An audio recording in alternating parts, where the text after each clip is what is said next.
Radón en la Tierra. ¿Qué es el radón?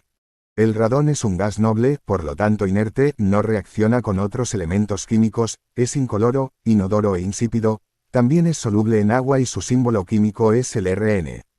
El radón es radiactivo, es decir, sus átomos se convierten, de manera espontánea, en átomos de otros elementos químicos. Se forma de manera natural por la desintegración del uranio que existe en las rocas y en el suelo. Este proceso de desintegración ocurre en la Tierra desde hace miles de millones de años, se llama cadena de desintegración natural del uranio. El radón es la fuente natural más importante en la exposición a radiación ionizante. El radón emana fácilmente del suelo y pasa al aire, donde se desintegra y emite partículas radiactivas. Al aire libre, el radón se diluye rápidamente, tiene concentraciones muy bajas y no suele representar ningún problema. La concentración media de radón al aire libre varía de 5 becquerelios por metro cúbicos a 15 becquerelios por metro cúbicos. En cambio, en espacios cerrados, las concentraciones de radón son más elevadas, en especial en lugares como minas, cuevas y plantas de tratamiento de aguas, donde se registran los niveles más altos. En edificios como viviendas, escuelas y oficinas, las concentraciones de radón varían de menor que 10 becquerelios por metro 3 hasta más de 10.000 becquerelios por metro cúbicos. Al respirar e inhalar estas partículas, estas se depositan en las células que recubren las vías respiratorias, donde pueden dañar el ADN y provoca cáncer de pulmón. Efectos del radón para la salud. ¿Qué dice la OMS? El radón ocupa el segundo lugar en la lista de las principales causas de cáncer pulmonar en muchos países.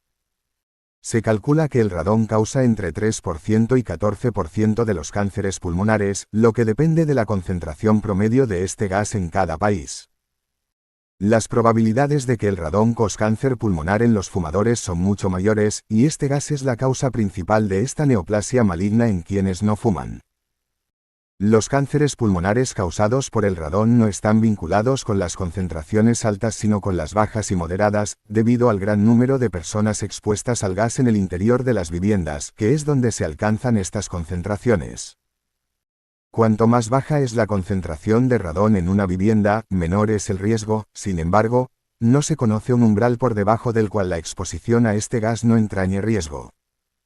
El radón en las viviendas. Se produce más radón en zonas graníticas que en las arcillosas o calcáreas, la razón es por el contenido de uranio y torio en el granito que es mayor que en otros tipos de piedras como las areniscas, carbonatadas o basálticas, por poner un ejemplo. Ver la imagen.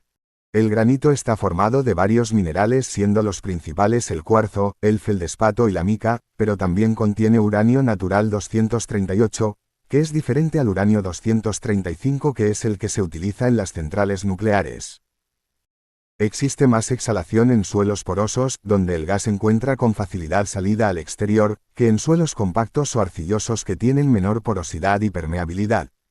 Los suelos graníticos muy fracturados también emanan más radón que los graníticos compactos ya que el radón no sale de rocas de granito compactas sino de las muy fracturadas. Por eso no supone un mayor riesgo el empleo del granito en las construcciones de casas o al menos no más que el empleo de otros materiales que exhalan radón.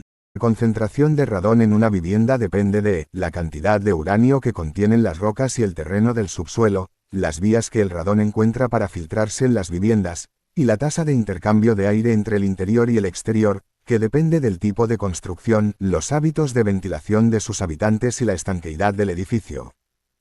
El radón se filtra en las casas a través de grietas en los suelos o en la unión del piso con las paredes, espacios alrededor de las tuberías o cables, pequeños poros que presentan las paredes construidas con bloques de hormigón huecos, o por los sumideros y desagües. Por lo general, el radón suele alcanzar concentraciones más elevadas en los sótanos, bodegas y espacios habitables que están en contacto directo con el terreno. Ver la imagen. Como lo DETCTAMOS y eliminamos. Para reducir la concentración de radón en los interiores, debemos por un lado prevenir su filtración y por el otro asegurar la renovación del aire interior para que no se estanque. Para hacerlo la OMS recomienda mejorar la ventilación del forjado, instalar un sistema de extracción mecánica, evitar que se filtre desde el sótano hasta las habitaciones, sellar el piso y las paredes, mejorando en general la ventilación de la vivienda. Pero no todo lo que rodea al radón es negativo. Parece ser que algunos roedores son capaces de detectar el gas radón y por lo tanto predecir precozmente el riesgo de terremotos. Esto podría explicar que antes de que un terremoto destruyera la ciudad griega de Elike en el año 373 a.C., las comadrejas y los topos abandonaran sus madrigueras. Gracias. Para más información en la descripción del vídeo.